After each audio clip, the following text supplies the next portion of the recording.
Hello friends, welcome to YouTube channel Thai BL series love plate के episode 2 के part 1 में आपका स्वागत है। एपिसोड के स्टार्टिंग में सैंग ताई को कॉफी शॉप में दिखाया जाता है, जहाँ पे बैठकर वो कल रात की हुई घटना के बारे में सोच रहा होता है और कहता है कि कल रात वो क्या कहने वाला था, बारिश को इस तरह से नहीं बंद होनी चाहिए। तभी सैंग ताई देखता है कि वहाँ पे बहुत सारे लोग लाइन लगा के खड़े हुए हैं। एक्चुअली ये लोग कूपन के बदले फ्री ड्रिंक्स लेने आए हुए होते हैं। यहाँ पे सैंग ताई एक बंदे की आवाज सुनता है जो कि कह रहा होता है कि क्या मैं मैनेजर से बातें कर सकता हूँ, और यहाँ पे हमें उस इंसान को दिखाया जाता है। एक्चुअली ये इंसान सैंग ताई का सोलमेट होता है, जिसका नाम अभी मैं आपको बाद में बताऊंगा। सैंग ताई उसकी आवाज़ सुनते ही उससे पहचान जानता है कि यही मेरा सोलमेट है, तो वो उसकी आईडी कार्ड पे देखता है जिसपे फात लिखा हुआ होता है। तभी फात अपनी ड्रिंक लेकर यहाँ पे सैंग ताई के टेबल पे आता है। उसे कहता है कि क्या मैं यहाँ पे आपके साथ बैठ सकता हूँ। तो यहाँ पे सैंग ताई कहता है कि हाँ, तुम यहाँ पे बैठ सकते हो। अपने सोलमेट को देख कर सैंग ताई बहुत ज़्यादा हैप्पी होता है और अपने कानों में हेडफोन लगा के अपना काम खत्म करता है। थोड़ी देर बाद जब उसका काम खत्म हो जाता है तो वो जमाई मतलब अंगड़ाई लेता है। तभी उसका हाथ बगल में खड़ी एक कस्टमर से टकराने वाला होता है, तो उसका सोलमेट उसे बचा लेता है। तो यहाँ पे फात बहुत प्यार से सैंग ताई से पूछता है कि क्या तुम ठीक हो। तो बस सैंग ताई कहता है कि हाँ मैं ठीक हूँ, और उससे अपने हाथ छुड़ा लेता है।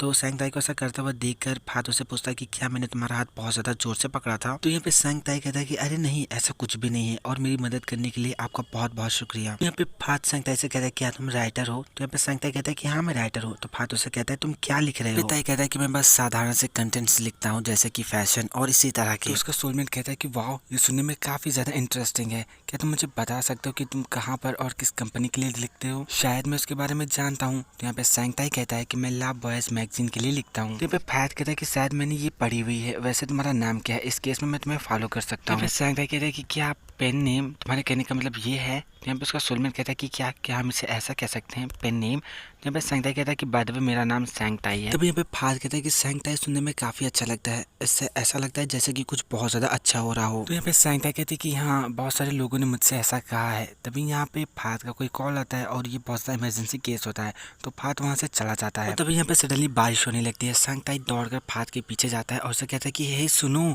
तुम्हारा नाम क्या है। क्योंकि वहाँ पे बारिश हो रही होती है, इसलिए फात को ये सारी चीजें सोलमेट के आवाज की जैसे सुनाई देती है। तो वो कहता है कि मेरा नाम फात है, बाय द वे मैं तुमसे थोड़ी देर बाद बात करता हूँ। अपने सोलमेट का नाम जानकर सैंग ताई बहुत ज्यादा हैप्पी होता है और फात फात ऐसा बोलता हुआ कॉफी शॉप पे वापस जाता है, अपने टेबल पे बैठ जाता है। और तभी यहाँ पे सडनली सैंग ताई को उसके सोलमेट यानी कि फात की आवाज सुनाई देती है, जो कि उससे कहता है कि क्या अभी भी तुम यहाँ पर हो। तो यहाँ पे सैंग ताई कहता है कि हाँ मैं अभी भी यही हूँ। तो यहाँ पे फात कहता है कि कल रात मेरी बात कंप्लीट होने से पहले ही बरसात बंद हो गई थी। तो यहाँ पे ताई कहता है कि हाँ तुम सही कह रहे हो। तो यहाँ पे फैत कहता है कि एक्चुअली मैंने ये डिसाइड कर लिया कि मैं अपनी डेस्टिनी को हरा दूंगा। तो यहाँ पे ताई कहता है कि एक बार फिर से कहो। तो यहाँ पे फैत कहता है कि मुझे ऐसा लगता है कि मैंने अपनी जिंदगी में उस राइट इंसान को खोज लिया है, और मैं ये जानता हूँ कि तुम्हारे इन सब चीजों से कोई लेना देना नहीं है। मैंने 2 सालों तक तुमसे बातें कर करके तुम्हें बहुत ज्यादा मतलब अच्छे तरीके से परेशान कर दिया है। वैसे मेरी सारी बातों को ध्यान से सुनने के लिए तुम्हारा बहुत बहुत शुक्रिया। नेक्स्ट सीन में दुखी सैंग ताई को दिखाया जाता है, जिसका रिश्ता शुरू होने से पहले ही खत्म हो जाता है, और वो बहुत ज्यादा सैड होकर जाकर सोफे पे बैठता है और अपने बिल्ली को बहुत प्यार से फिर खिलाने लगता है।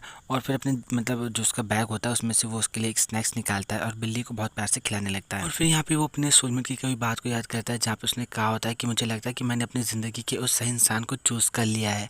तो यहाँ पे सैंग ताई कहता है कि अब मुझे ऐसा महसूस हो रहा है कि हार्ट ब्रोकन होना किसे कहते हैं। और फिर वो स्टिकर नोट्स में मतलब ऐसे पेन से सैड वाली इसमें इमोजी बनाता है, और उसके बाद फिर उसको ले जाकर अपने फास्मा कैप्टन पे चिपका देता है। नेक्स्ट सीन में सैंग ताई को कॉफी शॉप में बैठे हुए दिखाया जाता है, जहाँ पे बारिश हो रही होती है, और वो अपने पास्ट के एक सीन को याद कर रहा होता है, जहाँ पे उसके डैड घर छोड़ के जा रहे होते हैं और उसके सारे भाई बहुत ज़्यादा रो रो के अपने बाप को रोकने की कोशिश कर रहे होते हैं। चैन रो रो के कह रहा होता है कि डैड प्लीज़ मत जाइए। तो यहाँ पे उसके डैड कहते हैं कि जब भी तुम मुझे याद करोगी, मतलब जब भी तुम्हें मेरी याद आएगी, तुम आकर मुझसे मिल लेना। तो यहाँ पे चैन कहता है लेकिन डैड मैं हमेशा के लिए आपके ही साथ रहना चाहता हूँ। तभी उसका दूसरा भाई कहता है कि चैन डैड के लिए इस मोमेंट को और ज़्यादा मुश्किल मत बनाओ। तो यहाँ पे ताई अपनी मॉम के पास आता है और उनसे कहता है कि देखिए आप चीज़ें इस तरह से हो गई हैं, तो क्या आप अभी भी आप कुछ भी नहीं कहेंगी। यहाँ पे उसकी मॉम कहते हैं कि अगर मैं अभी कुछ भी कहूँगी तो तुम सब लोग उसे बिल्कुल भी नहीं समझ पाओगे। तो यहाँ पे सैंग ताई चिल्ला के कहता है कि अगर आप अभी कुछ भी नहीं कहेंगी तो आपका इससे क्या हेल्प हो जाएगी। हाँ, तो यहाँ पे उसकी मॉम चिल्ला के कहती है कि ये सबसे सही है, हाँ, कि तुम इसके बारे में कुछ भी ना जानो, और ऐसा बोलकर वहाँ से चली जाती हैं। उनकी मॉम के घर के अंदर जाते ही उसके डैड भी घर से बाहर चले जाते हैं। फिर हमें प्रेजेंट का सीन दिखाया जाता है, जहाँ पे सैंग ताई का भाई ताइन पानी में भीगता हुआ उसके पास आता है और नोट में लिखकर उससे मतलब पूछता है कि क्या बात है, आपने मुझे कॉल कर यहाँ पर इतनी जल्दी में क्यों बुलाया, मुझे आपकी बहुत ज्यादा चिंता हो रही है। तो यहाँ पे सैंग ताई एक नोट लिखकर अपने भाई को दिखाता है, जिसमें लिखा होता है कि मैंने अपने सोलमेट को ढूंढ लिया है, और उसने मुझसे कहा कि वो अपने भाग्य को नकार देगा। उसने ये भी कहा कि उसे उसका वो इंसान मिल चुका है, और मैंने उसे यहीं पर इसी जगह देखा था और मुझे उसकी आवाज याद थी, इसलिए मैंने उसे पहचान लिया। मैंने उससे उसका नाम पूछने के लिए उसे रोका, लेकिन तभी बारिश स्टार्ट हो गई और मैं उससे बातें करने लगा, और तभी मुझे पता चला कि हाँ हाँ यही मेरा सोलमेट है, लेकिन वो ये नहीं जानता कि मैं उसका सोलमेट हूँ, वो मुझे नहीं पहचानता। और यही पहली बार था जब हम दोनों एक दूसरे से मिले थे। और फिर वो स्टिकर में लिखे दिखाता है कि वो सच में बहुत ज्यादा प्यारा है और बहुत ज्यादा क्यूट है। तभी यहाँ पे बारिश रुक जाती है और उसका भाई जोर से चिल्लाता, कहता है कि हे आपने मुझे आधी रात को इस बारिश के मौसम में यहाँ पे बुलाया। आपको पता है यहाँ आने के लिए पहले मैंने बस ली, उसके बाद ट्रेन ली और उसके बाद फिर मोटरसाइकिल ली, वो भी इस बरसात के मौसम में। मैं पूरी तरह से भीग गया हूँ, और वो भी ये सुनने के लिए कि आपको आपका सोलमेट मिल गया और आपके सोलमेट के पास उसका खुद का एक मतलब जिसको पसंद करता है वो इंसान है। और अभी आप बोल रहे हो कि वो बहुत ज्यादा क्यूट है, हाँ राइट। तो ये सुन के ताई स्माइल करता है, तो ताई उसे कहता है कि पिताई फिर आप 2 सालों से क्या कर रहे थे। हाँ तो यहाँ पे ताई कहता है कि शांत हो जाओ ताई, शांत हो जाओ। जब उसने मुझसे कहा कि उसको उसका वो इंसान मिल गया है तो मुझे ऐसा लगा जैसे कि मुझे ऐसा लगा कि मैं, तभी यहाँ पे ताइन गुस्सा हो जाता है और चिल्ला के कहता है पी सैंग ताई। तभी यहाँ पे आसपास के लोग उसे देखने लगते हैं, तो उन लोगों से कहता है तुम लोग मुझे क्या देख रहे हो, मैं बहुत ज्यादा थक गया हूँ, मुझे बहुत गुस्सा आ रही है। और आप मेरी बात को ध्यान से सुनिए, आपने अपनी लव लाइफ का बेड़ा घर कर रखा है, अब इसे अनफक यानी कि इसे सवाल लीजिए। और फिर यहाँ पे टाइन गुस्से में अपना बैग उठाता है और स्टिकर नोट पे अनफक लिखकर उससे उसके लैपटॉप पे चिपका कर वहां से चला जाता है। टाइन के वहां से जाते ही ताई भी उसके पीछे पीछे चिल्लाते हुए जा रहा था कि टाइन रुको रुको, अभी मेरी बात कंप्लीट नहीं हुई है। और तभी उसके पीछे एक लड़का आके खड़ा होता है। जब सैंगताई पलट के देखता है तो वो लड़का फैत होता है। फैत सैंगताई को देखकर उसे कहता है कि क्या तुम ठीक हो, क्या मैं तुम्हारी कोई मदद कर सकता हूँ। अभी वो ताई के हाथ में अनफक इट का वो दिखता है, स्टिकर देखता है और कहता है कि ये क्या है। तो टाइन तुम्हारा छोटा भाई। तभी यहाँ पे सैंगताई कहता है कि एक्चुअली ये मेरा एक नया टॉपिक है, इस पर मैं लिखने वाला हूँ। तो फैत कहता है कि ओ ये तो सुनने में काफी वियर्ड लगता है। तो यहाँ पे सैंगताई कहता है कि मुझे कल सुबह जल्दी काम के लिए जाना है, सो प्लीज मैं यहाँ से चलता हूँ। ऐसा बोलकर वो वहाँ से भाग जाता है। यहाँ पे फैत बहुत ज्यादा स्माइल करते हुए उसको जाते हुए देख रहा होता है। नेक्स्ट सीन में टाइन को यूनिवर्सिटी में दिखाया जाता है, जहाँ पे उसको बहुत ज्यादा ठंड लगने की वजह से बहुत ज्यादा छींकी आ रही होती है। तभी यहाँ पे टाइन के पास पिंग पोंग का कॉल आता है, जो कि कहता है कि हेलो माय लिटिल ब्रो, तुम कहाँ पर हो। तो यहाँ पे टाइन कहता है कि मैं यूनिवर्सिटी में हूँ, बताइए क्या काम है। तो यहाँ पे पिंग पोंग कहता है कि देखो मुझे तुम्हारी सच में बहुत ज्यादा जरूरत है, मैं तुम्हें लोकेशन भेज रहा हूँ, तुम तुरंत वहाँ पर आ जाओ। टाइन कहता है लेकिन किस लिए। तो यहाँ पे पिंग पोंग कहता है कि मुझसे ज्यादा सवाल मत पूछो, मैं मुसीबत में हूँ, जल्दी आओ। तो यहाँ पे टाइन चिल्ला के कहता है मेरी जिंदगी सच में बहुत ज्यादा बकवास है। फिर नेक्स्ट सीन में टाइन को दिखाया जाता है, जो कि एकदम मतलब एक अच्छे से सूट में वेल ड्रेस्ड तैयार होता है। टाइन को इन कपड़ों में देखकर पिंग पोंग बहुत ज्यादा स्माइल कर रहा होता है। तो टाइन कहता है कि क्या कोई मजाक चल रहा है। तो यहाँ पे पिंग पोंग कहते हैं नहीं मैं बहुत ज़्यादा सीरियस हूँ, एक्चुअली ये कपड़े तुम पे बहुत ज़्यादा सूट कर रहे हैं, तुम बहुत क्यूट लग रहे हो। तो यहाँ पे टाइन कहता है कि अच्छा क्या सच में, मुझे ये बताओ कि ये सारी चीज़ें हैं किस लिए। तो पे पिंग पोंग उसको स्क्रिप्ट दिखाता है और कहता है कि ये एक शॉर्ट फिल्म है। अब मेरी बात को ध्यान से सुनो, जिस एक्टर को मैंने मतलब साइन किया था ये एक्टिंग करने के लिए, वो आज सुबह यहाँ पे आने वाला था, उसने अपना कोविड टेस्ट कराया था। तो यहाँ पे टाइन कहता है कि ओ तो क्या इसका मतलब ये है कि उसको कोविड है। तो यहाँ पे पिंग पोंग कहता है कि अरे नहीं उसने कोविड टेस्ट कराया और वो प्रेग्नेंट है। ये सुनकर टाइन बहुत ज़्यादा शॉक होता है। तो पिंग पोंग उसे कहता है कि अरे नहीं मैं तो बस मजाक कर रहा था, उससे कोविड ही हुआ है। अब उसे कोविड हो गया है और मैंने सेट कैमरा और लाइट्स के लिए पैसे पे कर दिए हैं, तो मैंने सोचा कि मैंने बर्बाद क्यों होने दूं जब मेरे पास मेरे छोटा भाई है। तो यहाँ पे टाइन कहता है कि आपका भाई हमेशा आपके साथ है। तो यहाँ पे पिंग पोंग कहता है कि हाँ बिल्कुल मेरे छोटे भाई। और तो यहाँ पे पिंग पोंग कहता है मेरी बात को ध्यान से सुनो, तुम्हें जो रोल दिया गया है उसका नाम तोंगफू यानी कि आसमान है।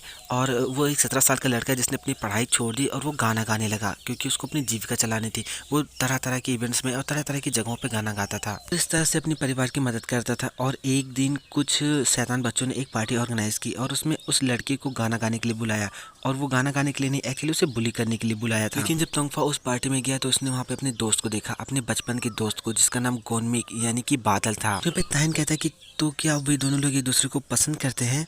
तो यहाँ पे पिंग पोंग कहता है कि मुझे नहीं पता, बस बात इतनी सी है कि तुम मुझसे उन्हीं मतलब बुली करने वाले बच्चों के बीच में ही मिले थे। और पिंग पोंग कहता है कि क्या तुम समझ गया सब कुछ। तो यहाँ पे ताइन कहता है कि हाँ मैं समझ गया, लेकिन मुझे ये बताया कि गोनमिक का रोल कौन प्ले कर रहा है। और तभी यहाँ पे एंट्री होती है ताइन के सबसे खतरनाक दुश्मन यानी कि लोंगफांग की। पिंग पोंग ताइन से कहता है कि मुझे ऐसा लगता है कि तुम इस इंसान को बहुत ज्यादा अच्छे से जानते हो। तो यहाँ पे ताइन कहता है कि सीरियसली कि ये गोनमिक है, ये गोनमिक नहीं बल्कि ये एक्टिंग से गॉन है। तो यहाँ पे पिंग पोंग कहता है कि देखो तुम लोगों का स्टार्ट हो गया, मैं जानता हूँ कि तुम लोगों की केमिस्ट्री बहुत ज्यादा कम है, लेकिन मुझे बहुत ज्यादा पसंद है। तो यहाँ पे ताइन कहता है कि मेरा अभी भी से झगड़ा होता है, आप इस बात को जानते हो ना। तो यहाँ पे पिंग पोंग कहता है कि हाँ और ये तो एक वजह है जिसकी वजह से मैंने तुम्हें यहाँ पे बुलाया। तभी यहाँ पे लोंगफांग कहता है कि पिंग पोंग मेरा एक दोस्त है जो की एक्टिंग में बहुत ज्यादा अच्छा है, और इसलिए मुझे ऐसा लगता है कि हमें इस लड़के को बदल देना चाहिए। तो यहाँ पे ताइन कहता है कि हे मेरी जगह तुम खुद को क्यों नहीं बदल देते। तो यहाँ पे पिंग पोंग कहता है कि हे तुम दोनों लोग मेरी बात ध्यान से सुनो, तुम दोनों एक्टर हो और मैं यहाँ पे डायरेक्टर हूँ, और तुम दोनों लोग चीजों को बहुत ध्यान से सुनना जब मैं ब्लॉगिंग को एक्सप्लेन करूँ, क्योंकि मैंने इन सब चीज़ों के लिए बहुत ज़्यादा समय से इंतजार किया है। नेक्स्ट सीन हमें शूटिंग का दिखा जाता है, जहाँ पे ये दोनों लोग एक दूसरे को बहुत ज़्यादा फीलिंगलेस होकर देख रहे होते हैं।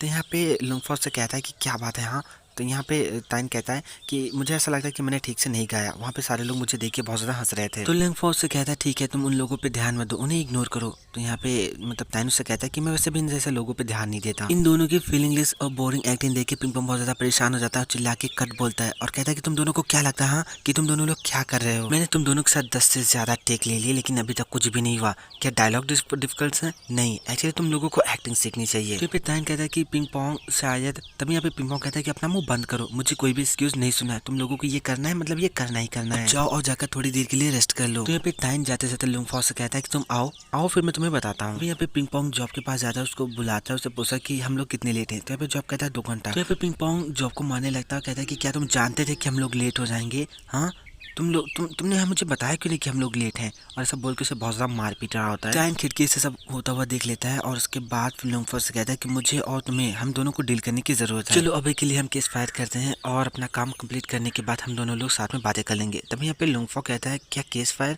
लेकिन मैं तो तुम्हें कभी भी अपना दुश्मन नहीं माना। तो यहाँ पे ताइन कहता है कि तुम क्या बोल रहे हो, मैं कुछ समझ नहीं पा रहा हूँ। तो यहाँ पे लिंगफो कहता है कि मेरे कहने का मतलब ये है कि हम लोग अपना काम खत्म करेंगे, उसके बाद फिर अपने अपने रास्ते हो लेंगे। यहाँ पे ताइन कहता है कि हाँ लेकिन ये इतना आसान नहीं है कि हम इसे एक ही टेक में कर लेंगे। तो यहाँ पे लिंगफो कहता है कि हम रिहर्सल करते हैं। तो यहाँ पे ताइन कहता है कि कैसे? तो यहाँ पे लिंगफो कहता है कि जो हमारे प्रोफेसर ने हमें सिखाया है वर्कशॉप पे जरा उसे याद करो। तो यहाँ पे ताइन कहता है कि हाँ मुझे वो याद है लेकिन कौन सा?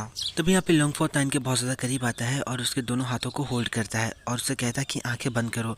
और यहाँ पे ये दोनों लोग बहुत प्यार से मतलब अपनी आंखें बंद कर लेते हैं और मतलब थोड़ा सा अपने आप को रिलैक्स कर लेते हैं। ये सीन करते हुए दोनों लोग बहुत ज्यादा क्यूट लग रहे होते हैं, मैं आपको क्या ही बोलूँ। नेक्स्ट सीन में शूटिंग का दिखा जाता है जहाँ पे अब इसको पता नहीं क्या बोलते हैं, इसको लेकर एक बंदा आता है और शूटिंग स्टार्ट होती है। तभी यहाँ पे लिंगफो कहता है कि क्या बात है तोंगफो, तुम ऐसे क्यों बैठे हुए हो? तो यहाँ पे ताइन कहता है कि मुझे नहीं लगता कि मैंने बहुत ज़्यादा अच्छे से गाना गाया, वहाँ पे बहुत सारे लोग थे जो मुझ पे हंस रहे थे। यहाँ पे लिंगफो बहुत ज़्यादा प्यार से स्माइल करके कहता है उन लोगों को इग्नोर करो। तो यहाँ पे तोंगफो यानी कि ताइन बोलता है कि हाँ मैं उन लोगों की परवाह नहीं करता। तो यहाँ पे जॉब जो होता है वो पिंगपोंग से कहता है कि ये लोग अचानक से इतने ज़्यादा अच्छे कैसे हो गए? तो यहाँ पे पिंगपोंग कहता है कि शायद मैंने पूरे दिन इन पे मेहनत की है और इसलिए ये इतना ज़्यादा अच्छा कर रहे हैं। तो यहाँ पे लिंगफो बहुत ज़्यादा इमोशनल हो गया, कहता है कि क्या बात है तोंगफो, हम दोनों लोग एक दूसरे से बहुत ज़्यादा लंबे समय से नहीं मिले, जब से कि तुमने स्कूल छोड़ा। यहाँ पे ताइन कहता है कि इन सब चीज़ों के पीछे मेरे खुद के कारण थे। तो यहाँ पे लिंगफो से पूछता है कि क्या फैमिली इशूज? तो यहाँ पे ताइन कहता है कि हाँ फैमिली इशूज। और तभी यहाँ पे लिंगफो बहुत प्यार से ताइन का हाथ पकड़ता है और कहता है कि क्या तुम मुझे इसके बारे में बताना चाहोगे? तभी यहाँ पे जॉब जो होता है वो पिंगपोंग से कहता है कि क्या स्क्रिप्ट में हाथों को होल्ड करना लिखा था? तो यहाँ पे पिंगपोंग कहता है तुम अपना मुंह बंद रखो और उन्हें वो करने दो, ये एक मैजिक मूवमेंट के जैसा है। तो यहाँ पे ताइन बहुत ज़्यादा स्माइल करता है और उससे कहता है कि शायद बाद में मैं कभी इसके बारे में तुम्हें बताऊं। तो यहाँ पे लिंगफो से कहता है कि मुझे तुम्हारी बहुत ज़्यादा चिंता है और अगर तुम कभी भी इसके बारे में मुझसे बात करना चाहो तो मैं यहीं पर हूँ। तो यहाँ पे ताइन बहुत ज़्यादा स्माइल करता है और कहता है कि हाँ बिल्कुल, कपन खाब यानी कि थैंक्स बोलता है। तो यहाँ पे जॉब फिर से पिंगपोंग से कहता है कि क्या आपको नहीं लगता कि ये कुछ ज़्यादा रोमांटिक हो रहा है? तो फिर पिंगपोंग कहता है कि तुम अपना मुंह बंद रखो और वो जो कर रहे हैं जैसे भी कर रहे हैं बहुत अच्छा कर रहे हैं और प्यार तो किसी के मन में कभी भी उमड़ सकता है। सो फ्रेंड्स पार्ट 1 मैं यहीं पे एंड कर रहा हूँ। अगर आपको वीडियो पसंद आए तो लाइक कीजिए, हमारे चैनल को सब्सक्राइब कीजिए, हमें कमेंट करके जरूर बताइए कि आपको वीडियो कैसा लगा। इसका नेक्स्ट पार्ट आपको बहुत जल्द मिल जाएगा।